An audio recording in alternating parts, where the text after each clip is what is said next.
اللہ تعالیٰ نے جو انسان پیدا کیے ہیں ان کے مزاج مختلف ہیں. ان میں کچھ لوگ ہوتے ہیں جو قوی ہوتے ہیں ارادے کے، جو فیصلہ کر لیا ڈٹ گئے. کچھ لوگوں میں وہ قوت ارادی اتنی مضبوط نہیں ہوتی، وہ ادھر ادھر سوچتے رہتے ہیں. کچھ لوگ جسمانی طور پر بہت توانا ہوتے ہیں، کچھ لوگ جسمانی طور پر پیدائشی طور پر کمزور ہوتے ہیں. تو اگر کوئی قوت ارادی کمزور رکھنے والا شخص ہے، وہ بھی تو اللہ کی تخلیق ہے، اللہ کا بندہ ہے، خطاؤں کا ظہور ہو جاتا ہے، توبہ کرتا ہے، پھر کچھ عرصے کے بعد پھر خطا کا ظہور ہو جاتا ہے، پھر توبہ کرتا ہے. تو ہم تو یہ سمجھیں گے کہ ایک حد کے بعد پھر اس کی توبہ قبول نہیں ہونی چاہیے. لیکن حدیث سنیے. وعن ابی ہریرہ رضی اللہ تعالی عنہ قال قال رسول اللہ صلی اللہ علیہ وسلم ان عبدا اذنب ذنبا، یقیناً ایک بندہ جو ہے وہ ایک گناہ کرتا ہے. فقال، پھر وہ کہتا ہے رب، اے میرے پروردگار، اذنبت فاغفر، مجھ سے گناہ ہو گیا ہے، مجھے معاف.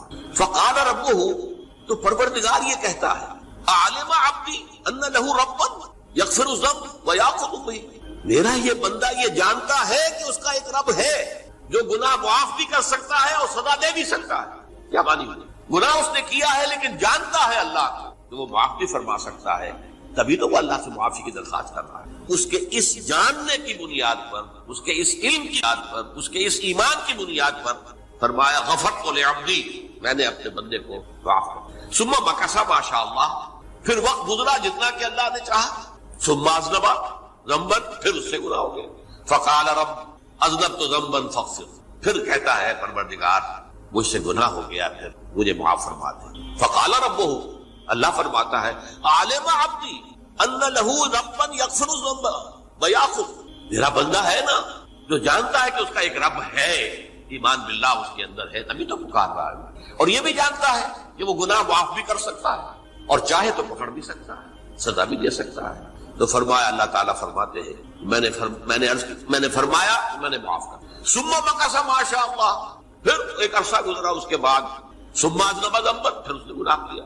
قال رب اذنبت ذنبا آخر، اس نے کہا پروردگار میں نے تو پھر ایک اور گناہ کر دیا، فاغفر لی، مجھے بخش دے. فقال اعلم عبدی ان له ربا یغفر الذنب ویاخذ به، میرا بندہ جانتا ہے نا کہ اس کا ایک رب ہے جسے وہ پکار رہا ہے، کیوں وہ جانتا ہے کہ اسے اختیار حاصل ہے کہ چاہے تو بخش دے اور چاہے تو پکڑ لے. اس کے اس علم، اس ایمان کی بنیاد پر میں نے اسے معاف کر دیا. ایک اور حدیث، میں نے چونکہ اس گفتگو کے لیے ان احادیث کا تفحص کیا ہے، یہ تو بہت ہیں حدیثیں، میں نے ان میں سے کچھ چنی. ہمارے پاس واعظ ناصح وہ بھی کسی شخص کو روکتے رہے، برائیوں سے روکتے رہے، نہیں رکتا تو کہیں غصے میں آ کے اللہ تجھے کبھی معاف نہیں کرے.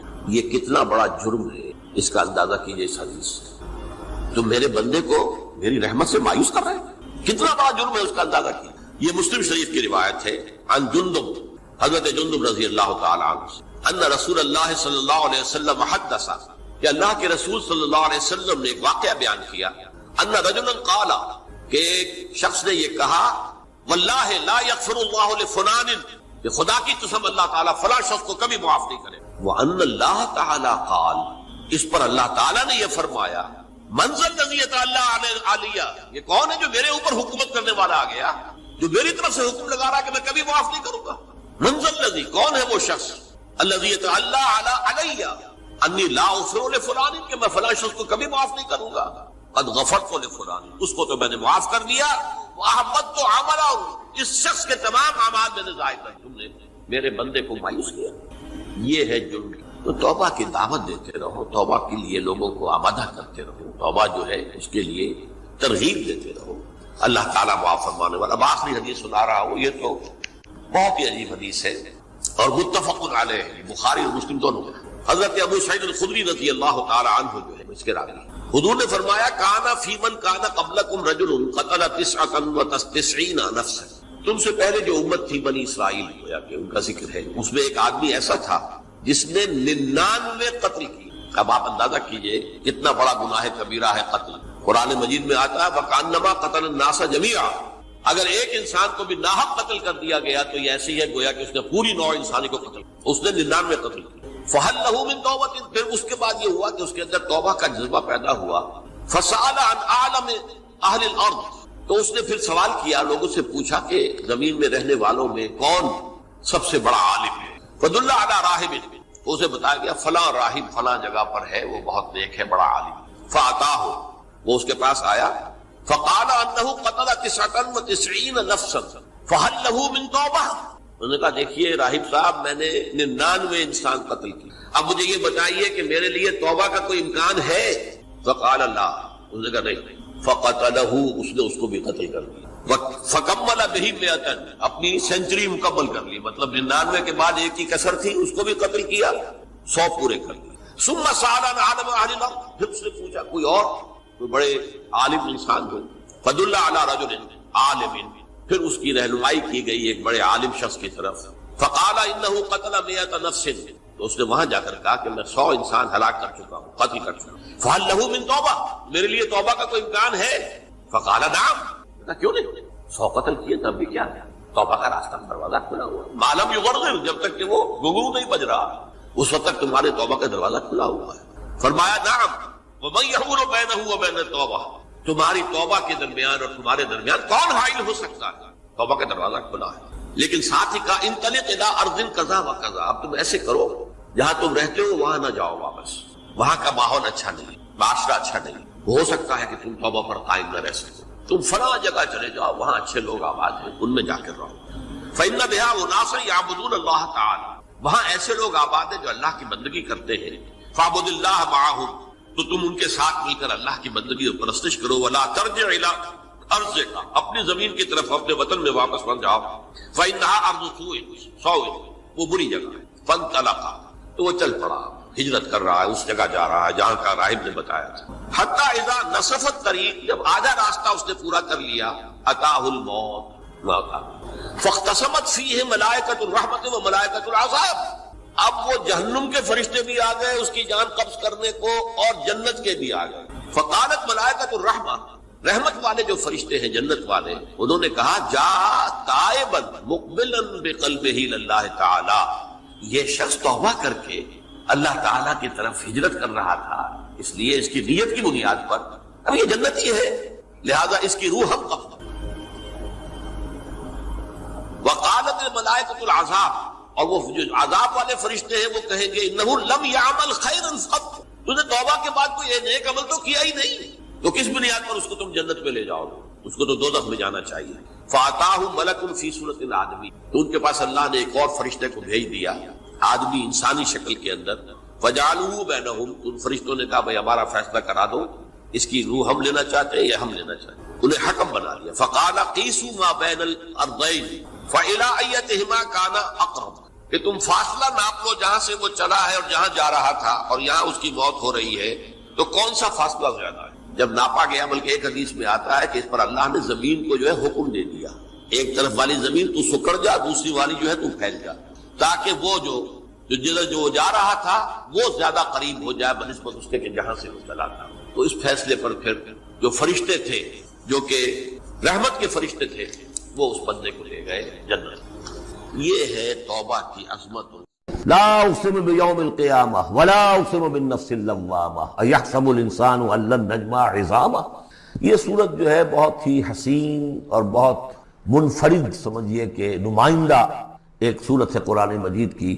اس کا جو خطاب کا انداز ہے، جو میں نے شروع میں آپ کو جو انٹروڈکٹری لیکچرز دیے تھے، کہ اس کا اسلوب جو ہے وہ خطابت کا ہے۔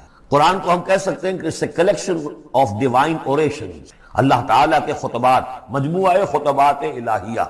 تو مختلف مواقع پر جیسے کہ خطیب کو خطبہ دیتا ہے تو اس طریقے سے اللہ تعالیٰ نے یہ صورتیں نازل کی ہیں، حضور پڑھ کر سناتے تھے تو آپ کا انداز بھی خطیبانہ ہوتا تھا۔ حدیث میں آتا ہے کہ جب آپ خطبہ دیتے تھے تو آپ کی آواز بلند ہو جاتی تھی، اعلیٰ صوتہ احمرت عیناہ، آنکھیں سرخ ہو جاتی تھی، اور آپ اس طریقے سے خطبہ دیتے تھے جیسے کہ کوئی سپہ سالار اپنے فوجیوں کو للکار رہا ہے، بڑھا رہا ہے کہ لڑو اور آگے بڑھو، یہ انداز ہوتا۔ تو اس طرح کا خطبہ اس میں آپ دیکھیں گے ابھی بات ایک طرف ہو رہی ہے، ابھی کسی اور طرف ہو گئی، کبھی کسی تحویل الخطاب، اس کے لیے بہت، پھر یہ کہ 4-6 آیتیں آئیں گی ایک خاص قسم کے آہنگ میں، خاص قسم کے قوافی تو ہم کو نہیں کہنا چاہیے، تو یہ آتے ہیں، وہی انہی حروف پر صورتیں ختم ہو رہی ہیں، وہی سٹائل ہے، پھر وہ سٹائل بدلے گا، پھر 4-6 صورتیں اس دوسرے انداز کی ہوگی، پھر 4-6 تیسرے انداز کی ہوگی۔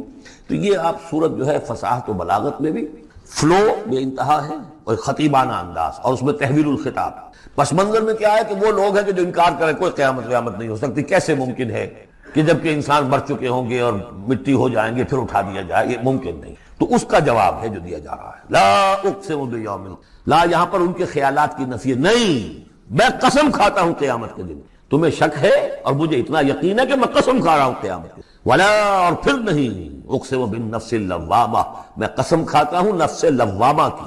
نفس لوامہ کون سا نفس انسان میں جسے ہم ضمیر کہتے ہیں، کانشنس، ملامت کرنے والا، مائی کانشنس از بائٹنگ می، میرا ضمیر مجھے ملامت کر رہا ہے۔ کوئی آپ برا کام کرتے ہیں تو ضمیر اندر سے کوئی شے ہے، تو کیوں ہے یہ؟ اگر کوئی نیکی نیکی نہیں، بدی بدی نہیں، تو یہ اندر کی خرش کیوں ہو جاتی ہے؟ اور اگر یہ نیکی نیکی ہے اور بدی بدی ہے تو کوئی اس کا نتیجہ نکلنا چاہیے کہ نہیں؟ یعنی پہلی آیت جو ہے وہ تو اسی طرح کی ہے جیسے سورہ تغابن میں ہم نے پڑھا تھا، قل بلا وربی لتبعثن ثم لتنبؤن بما عملتم، اس میں دلیل کوئی نہیں ہے، اذعان ہے، ایک شخص اپنے یقین کو دلیل کے طور پر پیش کر رہا ہے، اور یہ اس پر سارا دار و مدار ہے۔ کون شخص ہے؟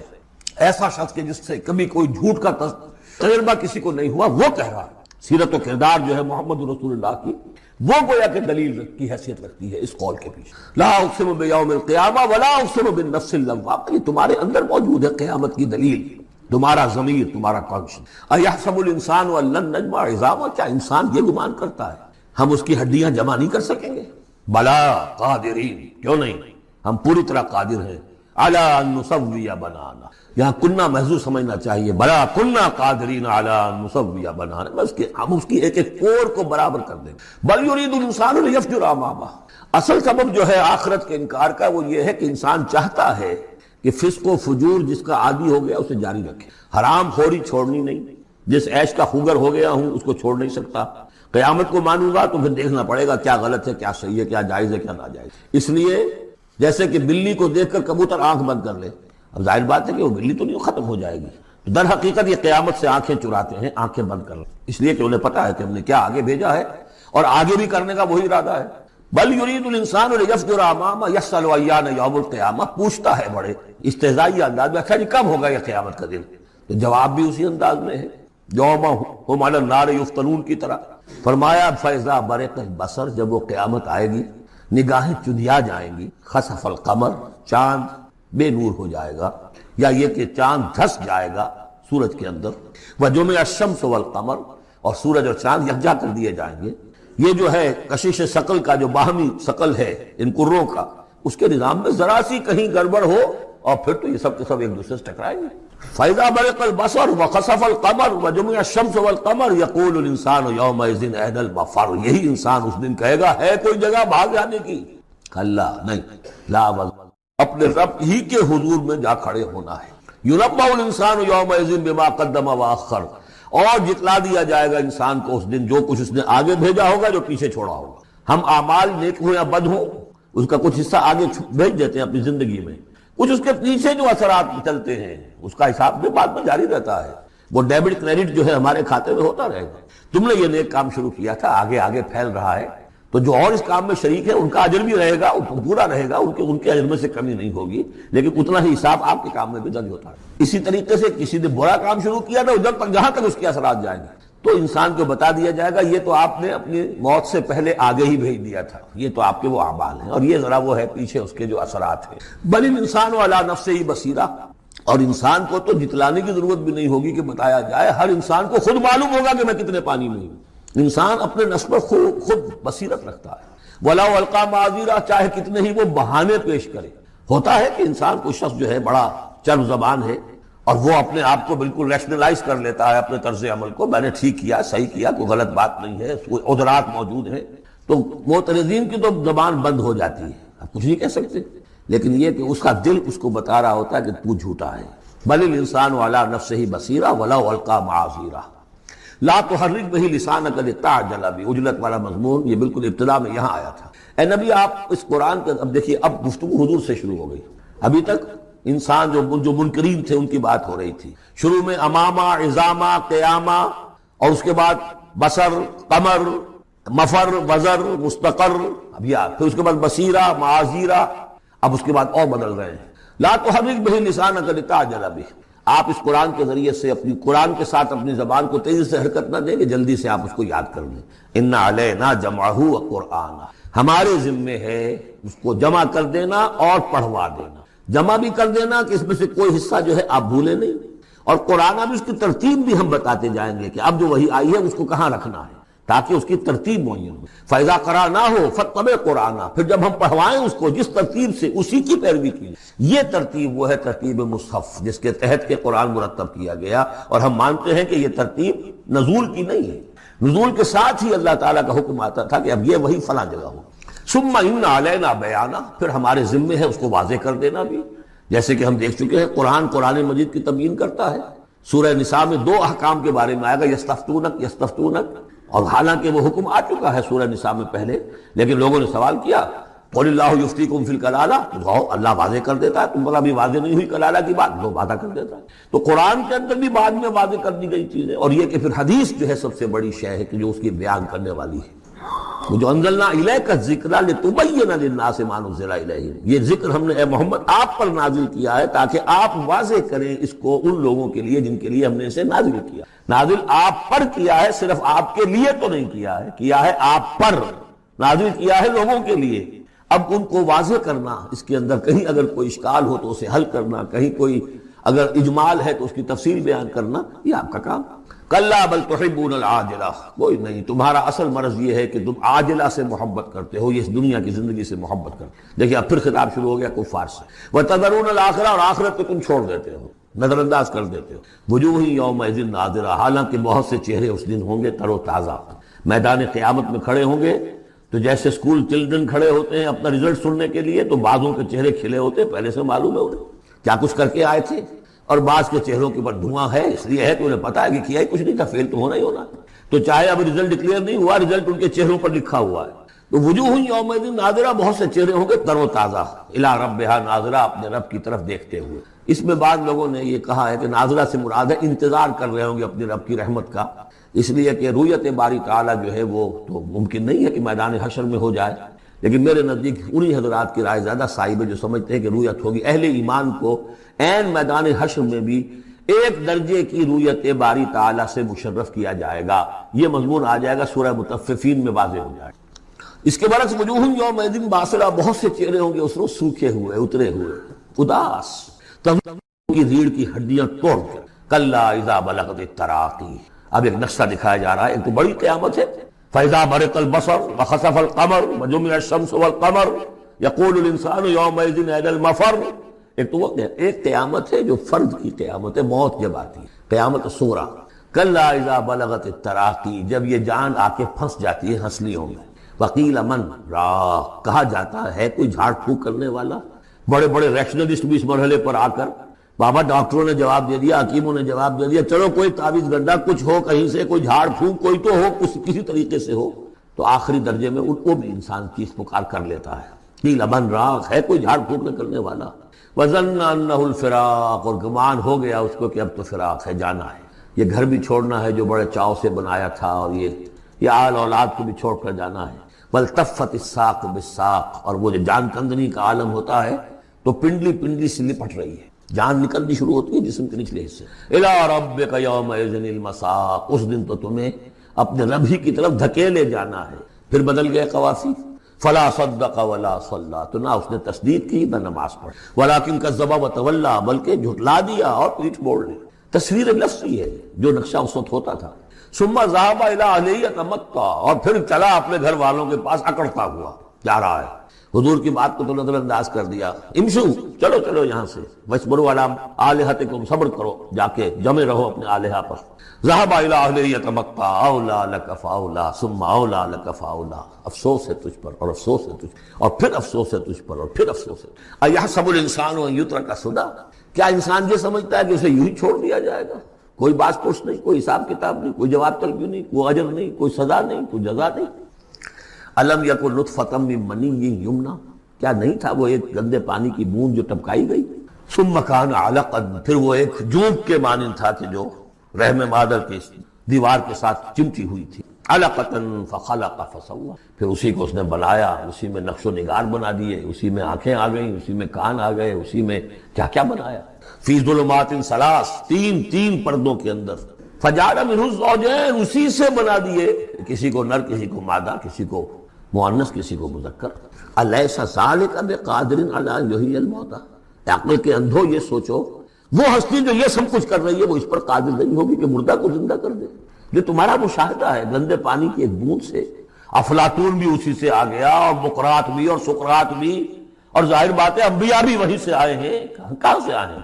ایک ہی استثناء ہے نا حضرت عیسیٰ علیہ السلام کا، باقی تو سب کہاں سے آئے؟ وہیں سے آئے. سارے اولیاء اللہ کہاں سے آئے؟ وہیں سے آئے. گندے پانی کی بوند، اس سے کیا کچھ وہ بناتا ہے. تو تمہارا یہ خیال ہے کہ وہ مردہ کو زندہ نہیں کر سکے گا، اتنا عاجز ہو گیا. فعینا بالخلق الاول بل ہم بالخلق الجدید. اس کے بعد جیسا کہ یہ سوال ہے، بلا کیوں نہیں؟ پروردگار یقیناً لیس ذالک بقادر بلا نشہد انک قادر علی ان تحیی الموتى، ہم اس پر گواہ ہیں. سینوں کے اندر جو روگ ہیں، جو امراض ہیں، ان کا علاج بھی ہے، شفا بھی ہے. شفاء لما فی الصدور. تیسرے درجے میں وہ ہدایت ہے، وہ بتاتی ہے کدھر جاؤ کدھر نہ جاؤ. جیسے آپ نے دیکھا ہوگا پہاڑی راستوں پر قدم قدم کے اوپر کوشن ہوتا ہے، یہاں سپیڈ کم کر لو ورنہ تم کسی کھائی میں جا گرو گے. تو یہ ہدایت کیا ہے؟ دیکھو ادھر مت جانا، ادھر جاؤ. اگر ادھر جاؤ گے تمہارا سارا معاملہ تلپٹ ہو جائے گا. یہ ہے ہدایت. اور جو چیز دنیا میں ہدایت ہے وہ آخرت میں رحمت ہے. ہدی و رحمت للمؤمنین. اب میں چاہتا ہوں ان چار الفاظ میں جو ربط ہے اسے سمجھیں. دیکھیے اگر کسی ایسی زمین پر بارش برسے جو اوپر سے بہت سخت ہے تو پانی بہہ جائے گا، زمین میں جذب نہیں ہوگا تو کوئی رویدگی پیدا نہیں ہوگی. اگر دل سخت ہے تو قرآن مجید ان پر کوئی اثر نہیں ہے. اس کے لیے سب سے پہلے موعظہ کی ضرورت ہے، وعظ کی ضرورت ہے، نصیحت کی ضرورت ہے تاکہ دل نرم پڑ. انسانی دل جب سخت ہوتے ہیں تو ان کی سختی چٹانوں سے زیادہ ہوتی ہے. سورہ بقرہ میں فرمایا ثم قست قلوبکم فہی کالحجارۃ او اشد قسوہ. یہودیوں سے خطاب ہے. ثم قست قلوبکم من بعد ذلک فہی کالحجارۃ او اشد قسوہ. اے بنی اسرائیل، تمہارے اس طرز عمل کے نتیجے میں تمہارے دل سخت ہو گئے اور اب وہ پتھروں سے زیادہ سخت. لہذا سب سے پہلے ضرورت کیا ہے؟ دل کی زمین کو نرم کیا جائے، اس میں حل چلایا جائے. یہ کام ہے موعظہ کا، وعظ کا، نصیحت کا. ہمارے معاشرے میں کسی زمانے میں وعظ کا بڑا رواج تھا. آج کل یہ چیز ختم ہو گئی، بلکہ وعظ کو گھٹیا بات سمجھا جاتا ہے. بھائی کوئی عقلی بات کرو، کوئی علمی بات کرو، تم تو وعظ کہہ رہے ہو. گویا کہ وعظ گھٹیا چیز نہیں. وعظ سے دل میں دقت پیدا ہوئی، نرمی پیدا ہوئی. تو قرآن مجید ہی سب سے بڑا موعظہ ہے. ہم نے بدقسمتی سے کیا کیا، جب وعظ کہے جاتے تھے تب بھی مثنوی مولانا روم سے، ضعیف احادیث سے، واعظ دستان زنو افسانہ بند. واعظ بڑے اونچے اونچے ہاتھ چلا کر اور افسانہ جو ہے بیان کر رہا ہے، لیکن اس کا حال کیا ہے؟ از خطیب و دیلمی گفتار اوست، بعض ضعیف و شاذ و مرسل کار اوست. وہ خطیب بغدادی یا دیلمی کی جو احادیث ہیں، جو سب سے گھٹیا درجے کی کتابیں حدیث کی، سب سے کم تر درجے کی کتابیں حدیث کی، ضعیف کتابوں کے یوں سمجھیے کہ بہت بڑے مجموعے، وہاں سے وہ حدیثیں لا رہا ہے. الضعیف و شاذ و مرسل کار ہے. ضعیف حدیث، شاذ حدیث، مرسل حدیث سے وہ بیان کر رہا ہے. قرآن سے اس کا کوئی تعلق. قرآن مجید سب سے بڑا واعظ ہے. یا ایھا الناس قد جاءتکم موعظہ. یہ دل کو جب نرم کرتا ہے تو پھر اس میں جذب ہوتا ہے. یہ سیکنڈ سٹیپ ہے اس کا. اور جب دل میں جذب ہوگا تو دل کے اندر کی بیماریوں کو دور کر دے گا. دل کے اندر کی بیماریاں کون سی؟ تھرومبوسس نہیں، جائنا نہیں، وہ اور ہے. وہ دل کی بیماریاں جن کے لیے قرآن شفا ہے، وہ ہے تکبر، حسد، حب مال، حب دنیا، حب جاہ، حب شہرت.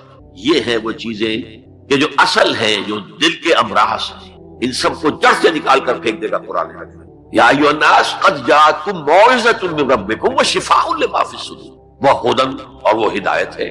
انفرادی زندگی کے لیے بھی ہدایت ہے، اجتماعی زندگی کے لیے بھی ہدایت ہے. کبھی اگر سورہ فاتحہ پر آپ غور کریں جو ہماری نماز کا جزو لازم ہے، تو ہم پہلے کہتے ہیں الحمدللہ رب العالمین الرحمن الرحیم مالک یوم الدین ایاک نعبد و ایاک نستعین.